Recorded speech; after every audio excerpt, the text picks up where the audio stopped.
काहे खातिर हो? हमके बोलबो क्या? चलो हटो, हम कितना परेशानी उठा कैल बानी, हम कुछ लेवे ना जाए। Recorded by SS music. आ गईली बहरा से जी ई का बा कम हो, एही से भखले बानी जाए के बोला बम हो। आ गईली बहरा से जी ई का बा कम हो, एही से भखले बानी जाए के बोला बम हो।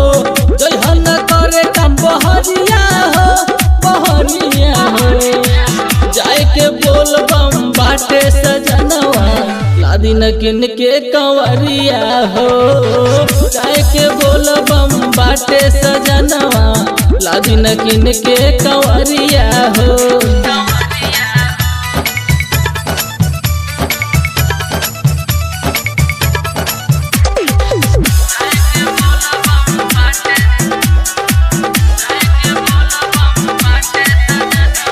राहुल बेतिया, राहुल बेतिया, राहुल बेतिया, राहुल बेतिया। चलो जाई रेस में बाबा के देश में, लावे न जइबा बजरिया ये राजा जी गोसाइए देबा का, कि हम के रोइए देबा का, कि हम के फसाइए देबा का। चलो जाई रेस में बाबा के देश में, लावे न जइबा बजरिया ये राजा जी गोसाइए देबा का, कि हम के रोइए देबा का।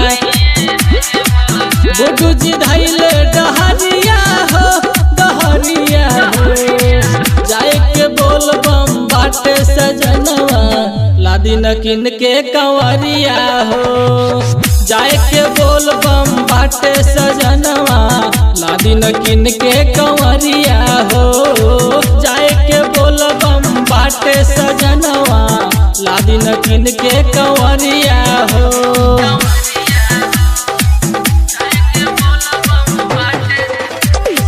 राहुल बेतिया, राहुल बेतिया, राहुल बेतिया, राहुल बेतिया। दशरथ दिलदार जी चली नयाज जी, छोड़ी न जी दरवाया अपन सैया, हम नहीं मानब हो, कि कुछ वो नहीं जानब हो, कि अब की नहीं मानब हो। दशरथ दिलदार जी चली नयाज जी, छोड़ी न जी दरवाया अपन सैया, हम नहीं मानब हो, कि कुछ वो नहीं जानब हो। चली न जल्दी से बजरिया हो, बजरिया हो, जाए के बोल बम बाटे सजनवा, लादी न किन के कंवरिया हो। जाए के बोल बम बाटे सजनवा, लादी न किन के कंवरिया